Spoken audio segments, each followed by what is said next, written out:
Bien,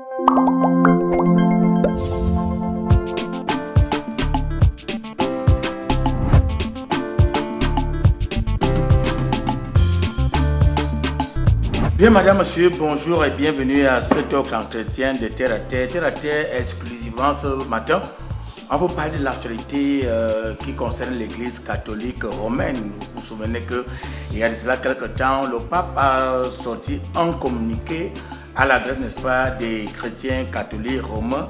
Et aujourd'hui, pour bien comprendre ce communiqué, on a cherché un homme de Dieu du côté du collège Vort. Il s'agit du frère ou alors du père Jean-Benoît Casterman pour qu'il nous en dise plus. Bonjour mon père ou frère. Pareil. C'est pareil. Ouais. Et bonjour monsieur non glacé. Voilà. Pour un sujet chaud bouillant. Voilà. Alors, comment tu te portes ce matin? Mais très bien. Mieux Voilà. encore quand vous êtes là. D'accord. Parce que je suis très heureux et je vous remercie de me prêter la parole. Surtout quand il y a le feu à la maison, Oui. il faut intervenir le plus vite possible. Voilà. Donc, voilà, évidemment, je suis prêt à ça. Et déjà au niveau du collège Vort, quel est le rôle que tu joues là-bas? Alors je suis aumônier en général et en particulier dans les classes de terminale. Oui. Donc j'ai environ 300, un peu moins de 400 élèves en terminale. Oui. Donc ça fait... Voilà, je suis très heureux d'être ici, bien sûr, depuis tant d'années. Voilà.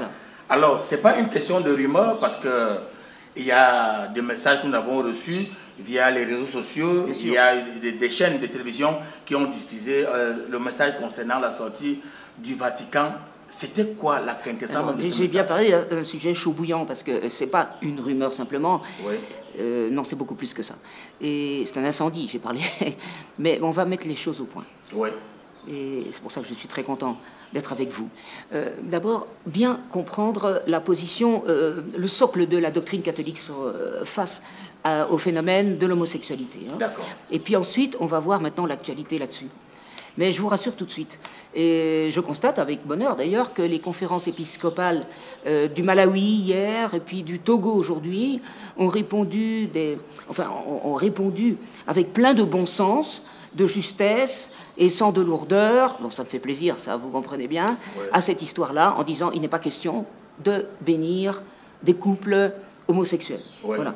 Donc il y a une réaction saine et claire, en tout cas en Afrique, où je suis plus connectée avec les réseaux sociaux. Ouais. Mais je pense que dans le monde, c'est pareil. Donc on se rassure. Hein. Ouais, ouais. Bon, mais disons qu'il faut quand même se poser la question et répondre. Qu'est-ce qui se passe?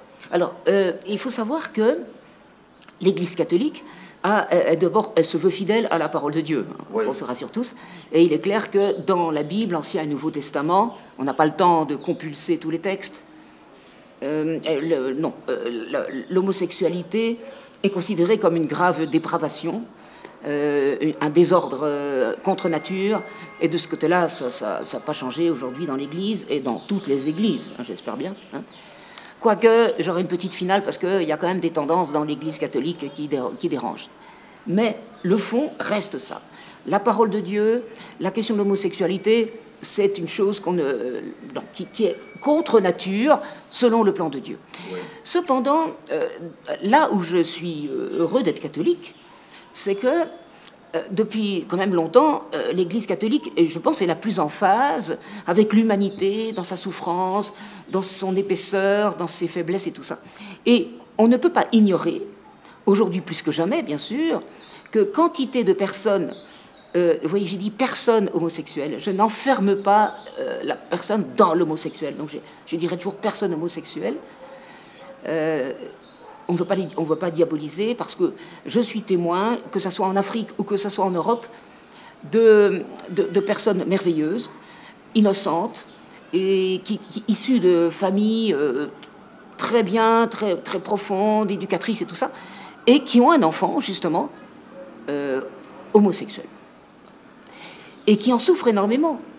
Et moi, ici en Afrique, j'ai été côtoyée, je répète, par des personnes homosexuelles qui venaient me dire, en grand secret, parce que l'homosexuel est criminalisé ici, qui me disaient leur souffrance. Et donc, l'Église était attentive à ça.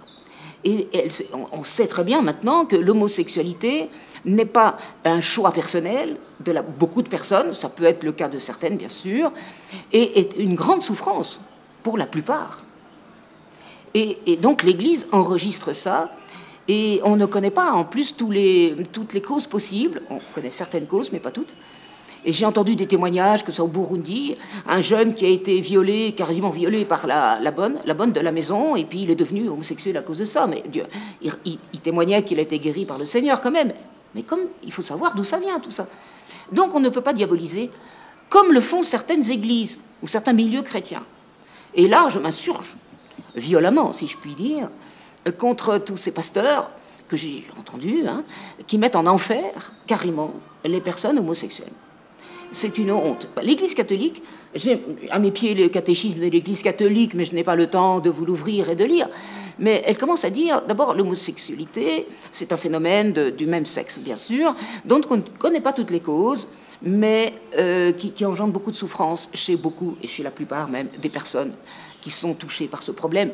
Et c'est un grand désordre dans la nature, il faut reconnaître, il y a un vrai problème.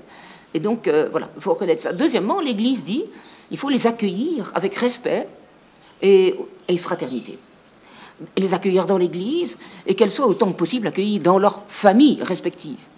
Ce qui n'est pas le cas. Moi, je connais des personnes homosexuelles qui ont été chassées carrément par la famille, même chassées du village, ici. Bon, parce qu'on diabolise. Et là, je pense que l'Église catholique a une position beaucoup plus évangélique un peu partout, même dans certaines églises. Il faut accueillir, respecter, accompagner. Et troisièmement, l'Église catholique dit, attention, on ne peut pas valider les unions homosexuelles, donc les couples. Donc, vous voyez, nous sommes déjà sur le sujet, là. Et bien sûr, les pratiques homosexuelles.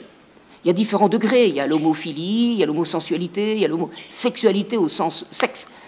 Et là, l'Église dit non, les personnes homosexuelles sont invitées à vivre la chasteté, ce que certains font, je sais. Il y a des associations dans le monde d'homosexuels chrétiens qui s'encouragent, qui s'entretiennent pour vivre dans les chemins du Seigneur. Et l'Église le dit aussi. Tâchez de porter votre croix, c'est une souffrance, mais il faut savoir, moi j'en connais en France, des personnes, Philippe Arignot par exemple, qui sont profondément chrétiennes, qui vivent dans la chasteté, qui évangélisent les milieux de personnes homosexuelles et qui sont d'une remarquable intelligence. Il faut le noter, ça. D'une remarquable intelligence, que ce soit artistique ou tous les autres domaines aussi. Donc, voyez-vous, il faut quand même avoir une approche humaine et évangélique, sans valider tout. Alors maintenant, on vient à l'actualité. Je vous ai dit tout de suite que l'Église catholique n'est pas prête à accepter les unions, et de bénir, bien sûr, les unions homosexuelles qui sont contre nature. Ce n'est pas pensable. Et en fait, toute la tempête, pour l'incendie, je disais aussi, vient de là. Bon, le décret du pape et tout ça, alors, certains prêtres que j'apprécie toujours, c'est mon côté rebelle, qui disent « Merci le Vatican, merci de nous servir cette soupe à 5 jours avant la nativité qui fout le bordel. » C'est vraiment, c'était pas le bon moment. Bon, oui, alors... Pas le bon moment. Alors, maintenant, de quoi s'agit-il? C'est-à-dire que le décret dit, ce n'est pas tout à fait nouveau à vrai dire, que l'on peut bénir les prêtres, accorder une bénédiction aux personnes dans des couples illicites. C'est-à-dire, je prends des concubins, le concubinage par exemple, c'est illicite, ils ne sont pas mariés, tout ça, mais dans la mesure où ils sont en cheminement vers le mariage, par exemple, Dieu sait si j'ai connu ça, bien sûr, eh bien, on peut dire au moins, voilà, si vous êtes sincère dans votre désir du Seigneur et d'évoluer dans ses chemins, on peut vous accorder cette bénédiction qui est quand même un signe que l'Église se penche sur vous et que le Seigneur, finalement, se penche sur vous. Voilà. Mais là, on est dans des couples qui sont des couples mixtes, hommes-femmes et tout ça. Mais illicites quand même. Puis on peut imaginer aussi la polygamie. Ah, oui, pourquoi pas? Est-ce qu'on va bénir? Non, on ne bénit pas un couple polygame en tant que couple. Quoique, il y a des églises qui disent qu'il faut accepter la polygamie, on n'est pas d'accord. En gros, dans les églises, on n'est pas d'accord. Mais qu'est-ce qui empêche de bénir les personnes qui sont dans un couple, enfin une entité polygamique, et qui veulent vraiment, sincèrement, suivre le Seigneur. Eh ben, on a le droit, dans l'Église catholique, évidemment. Bon, donc on peut prendre plusieurs cas comme ça, ou bien les divorcés remariés. Ils ont fait un premier mariage béni à l'Église, normalement, ils ne peuvent pas commencer, enfin, de se marier à l'Église, c'est compliqué, mais ils ont le droit de vivre leur vie amoureuse quand même, et tellement de couples sont dans cette situation où ils ne vont pas s'empêcher d'aimer et d'être aimés, parce qu'ils ont vécu un mauvais mariage au départ. Donc, là aussi, il faut les accompagner, et la bénédiction est permise. Voilà. Sans bénir forcément leur union qui est caduque. Mais le problème qui nous occupe maintenant, c'est la question des couples homosexuels, qui, à la différence de tout ce que je viens de dire, ce sont des couples contre nature. Donc, c'est très bien, dans la Bible, c'est condamné tout ça. Et là, évidemment, il n'est pas question, et là je réponds clairement, que l'Église reconnaisse officiellement ce genre de couple. Il n'est pas question, ça. Et là, je tiens à vous rassurer, et d'ailleurs, j'ai parlé des conférences épiscopales qui sont vent debout là-dessus, et je pense que ça ne va pas passer. Mais il faut peut-être comprendre avec un peu plus de finesse le problème. C'est que nous devons accueillir, je l'ai dit, l'Église demande d'accueillir avec respect et d'accompagner. Et ce que je fais actuellement avec des Camerounais, ils disent « Mon père, vous êtes le seul qui peut m'écouter et me comprendre dans mon parcours. » Donc voilà, je vis ça actuellement. Hein. Et donc l'Église accompagne des personnes qui sont dans cette situation, et dans la mesure où elles sollicitent l'aide du Seigneur, elles peuvent demander une bénédiction, ce que nous pouvons donner. Il est évident qu'on ne va pas le faire en grande pompe, dans une chapelle. On n'est pas dans le cas du mariage à l'église, évidemment, parce que c'est individuel. Alors évidemment, la note, et c'est là que la polémique joue de plus en plus, dire, oh, attendez, on ne peut pas bénir un couple, alors c'est là que ça se pose comme question, d'une façon officielle comme un mariage à l'église. Bah, c'est évident. C'est évident. Et puis, il ne faudrait pas revêtir les vêtements sacerdotaux qui donnent confusion, comme si l'Église... Donc là, on marche sur une ligne de crête qui n'est pas évidente. Je voudrais poser une question. Je vais compléter après. D'accord. Oui. Non, allez-y. Alors, comment se prennent les décisions au niveau du Vatican? Parce que quand une note comme celle-là sort, alors ça crée un tollé partout. Est-ce qu'il n'y a pas eu concertation? Parce que c'est quand même une décision. Hein? Là, je ne peux pas vous répondre. Ouais. Ce que je peux vous dire... deux choses, c'est que le pape François, il a le chic, entre guillemets, de vouloir rejoindre les périphéries, comme il dit, c'est-à-dire c'était l'humanité dans ses difficultés et aussi dans son problème de péché. Hein. Et donc il a ce souci-là, on le connaît bien comme ça, mais parfois ça va dans des terrains un peu marécageux. Là. On y est là. Oui. Et puis, il faut quand même comprendre que c'est un problème de foi. La foi, c'est-à-dire ça tient sur un bout de fil, il suffit seulement qu'une information passe pour qu'elle commence à chanceler tout de suite. Oui, mais non. Pardon, je veux vous rassurer quand même. L'Église n'est pas prête de changer sa base telle que je voulais exprimer ici, oui. Mais il faut bien reconnaître qu'il y a la tempête, le tollé, comme vous dites, oui. Actuellement. Maintenant, est-ce que c'est le pape a signé? Mais c'est des conférences épiscopales et tout ça. Et puis il faut dire aussi qu'il s'est invité... Il y a aussi dans l'Église, malheureusement, je vais terminer là-dessus, oui. Si vous permettez, ben, je le signale tout de suite, des tendances quand même qui poussent à la reconnaissance de l'homosexualité. Donc des tendances qui sont très, très contestables. Et des tendances de prélats. Je n'aime pas le mot prélat, mais là, je l'utilise à dessein. C'est-à-dire des personnalités dans l'Église, même au Vatican, hein, qui sont plutôt engagées dans ce sens. Est-ce qu'on devrait avoir des personnalités pareilles au niveau de l'Église quand on sait que c'est quand même... La Bible est quand même la référence. Oui, bien sûr que non.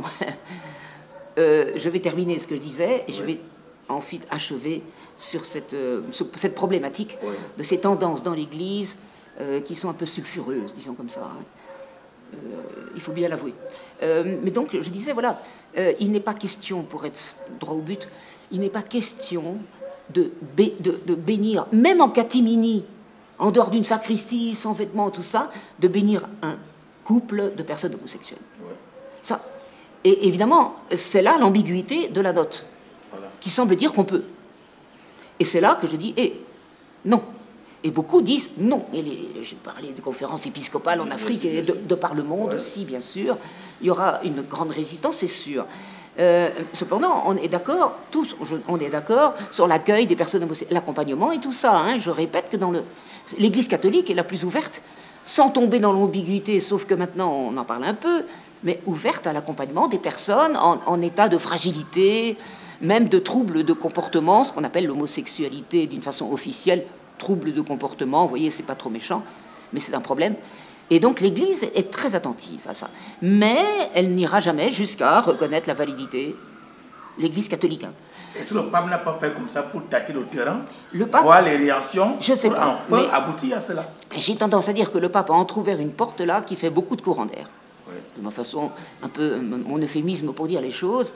Oui, mais il est toujours un peu sur d'autres sujets qui ne touchent pas les mœurs. Parce que les mœurs et la foi, ça c'est l'édifice de l'Église catholique, les deux colonnes. Tandis que sur la question de l'islam, sur la question de l'immigration, sur la question du Covid, il a dégamé. Et puis sur la question du climat, n'en parlons pas. Et il est parfaitement contestable. Et on a le droit et même le devoir de le contester. Mais il n'est pas dans son domaine de compétence. Tandis qu'ici, là, ça touche vraiment les compétences du pape. Donc c'est là que ça devient plus sérieux. Voilà. Mais donc, je termine en disant, il n'est pas question, disons, ma position et la position de la plupart, évidemment, des catholiques intelligents, de bénir une union homosexuelle, donc de même sexe. Voilà. Mais on peut bénir chacune des personnes dans la mesure où elle est en chemin, dans le désir de sortir, d'évoluer, qu'elle veut bien vivre peut-être selon les recommandations de l'Église. Il n'est pas exclu de bénir l'un et puis l'autre. Mais ça ne veut pas dire le couple. Ouais, voilà. Ça, c'est ma petite nuance que j'apporte. Ouais. Je ne suis pas sûr que tout le monde le dit comme ça, mais je pense... On parle quand même de couple. Oui, mais c'est là l'ambiguïté, et c'est là qu'il faut dire non. Ouais. Mais chacune des personnes du couple peut recevoir une bénédiction. Est-ce qu'il faut parler peut-être de confession? Parce que déjà, savoir qu'on a emprunté un mauvais chemin, ou alors on est entraîné sur un mauvais chemin, demande d'abord le pardon et puis le suivi. Le mauvais chemin... Selon la Bible. Oui, bien sûr, mais toutes les églises sont d'accord, grosso modo, parce qu'il y a des églises qui, oui, un peu en marge comme ça là-dessus aussi, hein, qui ordonnent des femmes évêques et tout ça. Là, ça ne risque pas d'arriver dans l'église catholique non plus, ça, attention. Donc il y a des sujets qui sont un peu fermés là-dessus. Bon. Mais là, vous voyez, ce sujet était ouvert, la boîte de Pandore, qu'est-ce que je peux dire? Et là, on dit, on stoppe, là, on arrête. Donc, je répète, je résume, si on peut arrêter là-dessus, peut-être, si vous voulez bien. Et je rajouterai encore sur le phénomène dans l'Église catholique de ces tendances, quand même, dans l'Église catholique, là, qui pose problème. Donc, bénir les personnes, oui. Les accompagner fraternellement, oui. Bénir une union, même en dehors du cadre sacramentel et tout ça. Mais attendez, on se fout du qui, là? Voilà. Tu peux pas jouer à l'hypocrite en disant bon, on va sortir de la sacristie, on est en dehors de l'église, je bénis cette union. Comme que non, mais non. Devant la sacristie, on dit c'est pas possible. Allons dehors. Oui, c'est ça. Non, ça joue un peu à l'hypocrisie tout ça. Ouais. Donc là, beaucoup disent non, on n'est pas d'accord avec ça. Voilà. Alors, on a parlé tout à l'heure de la polygamie. L'Église a quoi contre la polygamie? On ne va pas rentrer. Parce que sinon, on va un dossier dans le dossier. Parce que vous pouvez peut-être penser que est-ce qu'il ne serait pas mieux d'adapter l'Église par rapport aux cultures? C'est-à-dire que des choses qui peuvent passer en Occident, ce que ça passe là-bas au niveau de l'Afrique, comptablement selon... Contextualisé, disons comme ça. Voilà. Oui. Alors, donc j'ai participé au débat chrétien, Vision 4, et il y avait un pasteur que j'aime beaucoup, hein, et qui néo-protestant, disons, qui disait que si on peut être chrétien et polygame. On s'est regardé, même avec l'adventiste, même avec le pentecôtiste, on était évidemment toutes les confessions sur le plateau, on s'est regardé comme ça en disant, mais il est hors de question. Donc la plupart des confessions chrétiennes, en dehors de quelques exceptions, diront non, la polygamie ne fait pas partie de la tradition, ni encore moins de la Bible. L'homme s'attachera à sa femme et tous deux deviennent une seule chair. Là, si tu prends et ça c'est au début de la Bible, au tout début, hein, si tu prends la parole de Dieu au sérieux, tu n'as pas le choix. Donc, et de toute façon, la grande tradition chrétienne n'a jamais accepté. Mais pour quelle raison? C'est pas parce que la dogmatique n'accepte pas. Mais c'est parce que, réfléchis un peu, l'Église qui était aux origines l'Église catholique, enfin l'Église qui n'était pas protestante, parce que c'est l'Église universelle au départ, eh bien, elle a toujours dit, il n'y a plus ni homme ni femme dans le Christ, Galates 3,28 de Paul, tous nous sommes un en Jésus-Christ. Donc il n'y a pas la supériorité de l'homme sur la femme, comme si l'homme pouvait avoir plusieurs femmes, donc les femmes seraient inférieures quelque part. Bon, dans d'autres religions c'est le cas, bien sûr, mais pas dans le christianisme, pas dans la révélation chrétienne et la Bible. Et donc il y a justement cet apport de la révélation chrétienne et biblique, bien sûr, cette égalité, cette réciprocité entre l'homme et la femme, qui était une véritable petite révolution. Parce que c'est le christianisme, dès ses origines, qui a dit que le mariage, c'est le choix libre de l'homme et de la femme, et non pas des familles. C'est déjà une révolution par rapport à ce que vous me dites là. La polygamie, les traditions, le contexte et tout ça. Non. Et donc, et c'est là la grandeur et l'humanisme profond chrétien, qui a perduré dans le catholicisme, mais en gros dans les autres églises aussi. C'est l'humanisme, c'est de reconnaître vraiment la grandeur et la dignité de l'homme en général, mais de l'homme et de la femme en particulier. Et c'est pour ça qu'on a dit d'ailleurs que le christianisme était la religion des femmes et des esclaves. Parce qu'au début, dans le patriarcat latin, c'était les hommes qui dominaient, comme encore dans certaines religions aujourd'hui. Et les femmes ont été accueillies dans le christianisme, ainsi que les esclaves. Il faut quand même savoir que si nous sommes chrétiens, nous avons de bonnes raisons de l'être. On crache sur l'Église, mais on ne connaît pas tous les trésors de l'Église. Vous savez, on est comme des poteries sans valeur, comme dit l'apôtre Paul, mais on ne connaît pas le trésor qu'il y a en nous, que nous portons dans nos poteries sans valeur. Ouais. Maintenant, si je peux terminer, parce que je ne sais pas ce qui nous reste comme temps, c'est que dans l'Église catholique, effectivement, il y a des courants un peu sulfureux, je disais, malheureusement, même au Vatican, tout ça. Bon, évidemment, il faut dire la vérité. Et donc, avec tendance, avec des prélats qui seraient homosexuels, avec des pratiques et tout ça. Alors, c'est là que je tiens à terminer, avec deux citations de Jésus. Ouais, tout de suite, parole de Dieu. Hein. Ouais. À savoir, en Matthieu 16, Pierre, je te donne les clés du royaume, et les portes de l'enfer, les puissances des ténèbres, ne l'emporteront pas sur l'Église. Donc, Jésus fait la promesse de protéger son Église comme un immense vaisseau qui navigue depuis 2000 ans et qui n'a jamais coulé. Tous les empires se sont effondrés depuis. Refaites l'histoire à l'envers. Tous les empires, même les plus grands, les plus nobles, l'Égypte par exemple, disparu, sauf l'Église. Et deuxièmement, Matthieu 18, Jésus dit il est inévitable qu'il y ait des scandales, sous-entendu, dans l'Église, en dehors bien sûr.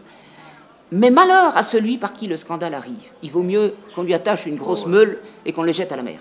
Et donc Jésus prononce le jugement, on ne peut plus dur, sur ceux qui font scandale. Voilà. Que voulez-vous que je rajoute de plus? Voilà. Et maintenant, si le Vatican voudrait vraiment revoir les choses, est-ce qu'il ne serait pas mieux et raisonnable qu'on arrive aussi à dire que... Parce que je pense que vous avez des problèmes encore plus sérieux que le problème auquel il s'est attaqué, par exemple, le mariage des prêtres. Ce ne serait pas une bonne révolution si déjà, dans certains pays, pour être prêtre, il faut d'abord être marié.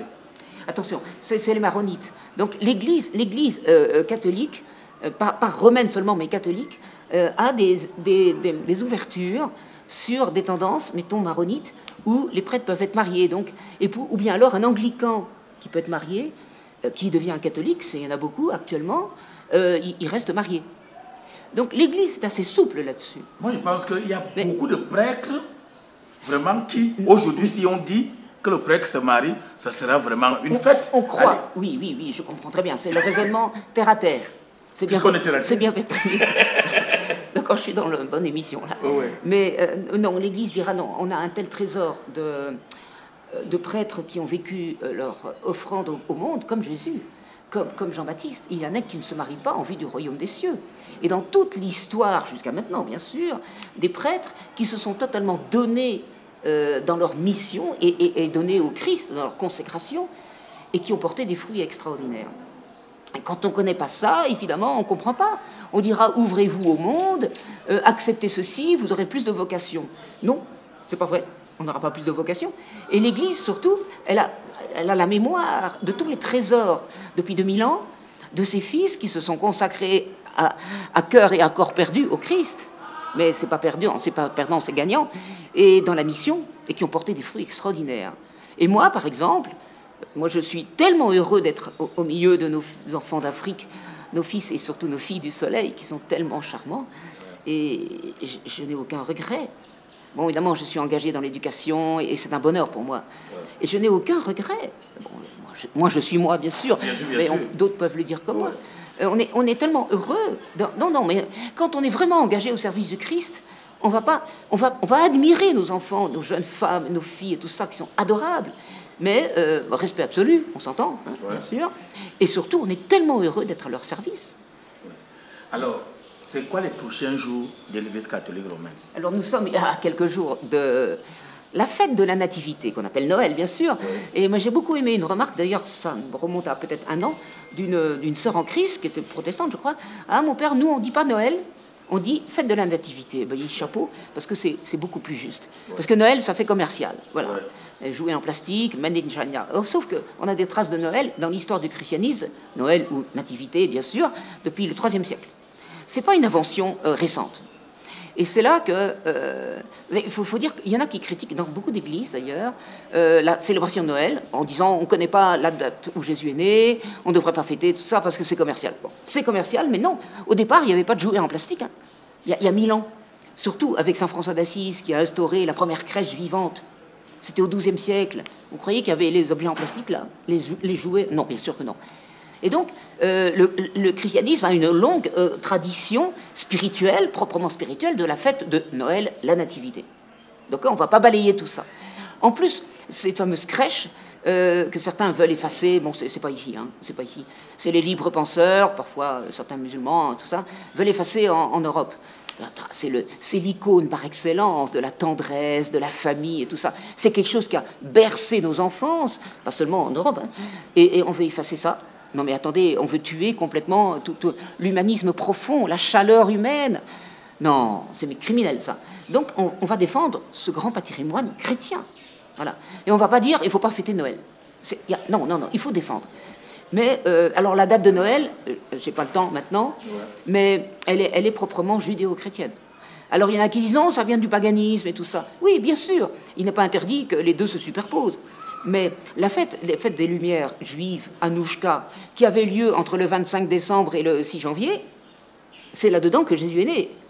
Et la prophétie de la naissance du Messie, lumière du monde, s'est accomplie dans la fête des Lumières juives. Donc, quand Dieu fait des annonces et des prophéties, il est bien capable de les réaliser aussi, n'est-ce pas? Et de fait, la naissance de Jésus peut parfaitement la date, même si ça dépend de 3 ans avant ou après l'an 0, hein, parce que ça, bon, ça peut se discuter, c'est pas grave. Mais au 25 décembre, disons, solstice d'hiver, si tu veux, ça se calcule parfaitement. Au 6e mois, l'ange apparaît à Élisabeth. 6 mois après, elle a Jean-Baptiste. Et Jean-Baptiste, c'est 6 mois avant Jésus. Jean-Baptiste est né solstice d'été, le 24 juin. Jésus naît solstice d'hiver. On peut calculer tout ça. Et j'ai fait sur un site internet, mes raisons d'être chrétien, mesraisons.fr, j'ai un article là-dessus. Et donc, il faut vraiment défendre toutes les raisons d'être de la fête de Noël. Voilà. Maintenant, le plus important, c'est que ça se passe dans notre cœur, évidemment. Et la grotte, c'est notre cœur, c'est nos faiblesses, c'est nos fragilités, c'est notre désir de recevoir le Sauveur. D'accord. Bon, mon père, on arrive à la fin de cet entretien. Je voudrais que tu regardes dans cette caméra pour rassurer le chrétien qui a été fragilisé ou alors bouleversé par la dernière sortie du Vatican. Oui, ben j'ai dit, l'Église ne bougera pas de ses bases. En tout cas, ne va pas reconnaître les unions homosexuelles. Mais il y a peut-être un combat à mener contre les puissances des ténèbres. Jésus nous a prévenus. Hein. Elles combattent l'Église. Elles sont même... Paul VI a dit, les fumées de Satan sont rentrées dans l'Église. Mais Paul VI le disait déjà depuis bien longtemps, n'est-ce pas? Et donc, bon, il ne faut pas s'étonner. Aujourd'hui, nous sommes dans des temps apocalyptiques. Le démon attaque tous les fondements. Avec le nouvel ordre mondial... le Klaus Schwab, enfin, tout ça avec la nomenclatura, évidemment, qui a voulu nous imposer le Covid, les vaccins, qui veut nous imposer la crise climatique, qui veut nous imposer le contrôle social. Finalement, c'est un totalitarisme. Mais Dieu merci, les nations asiatiques et africaines résistent très bien. Mais il ne faut pas s'étonner que nous sommes dans des temps apocalyptiques. L'attaque du début de la vie, l'avortement, encore qu'ici, beaucoup moins qu'en... Hein, et l'euthanasie. Donc, il ne faut pas s'étonner qu'il y ait un combat et que l'Église est attaquée. Voilà. Donc, je ne veux pas dire tout va bien, Madame la Marquise, mais honnêtement, il faut savoir qu'on est dans le combat. Et donc, il faut être prêt au combat. Et rassurez-vous, on est là. Bien, Madame, Monsieur, nous sommes donc arrivés à la fin de cet entretien. Le Père vous a rassuré. L'Église ne va pas tomber. Nous sommes, il dit qu'on est en train de vivre les périodes apocalyptiques, mais rester serein parce que l'Église va rester debout. Merci d'avoir suivi cette émission Terre à Terre et rendez-vous samedi prochain. Je peux te dire bye bye et surtout bonne année.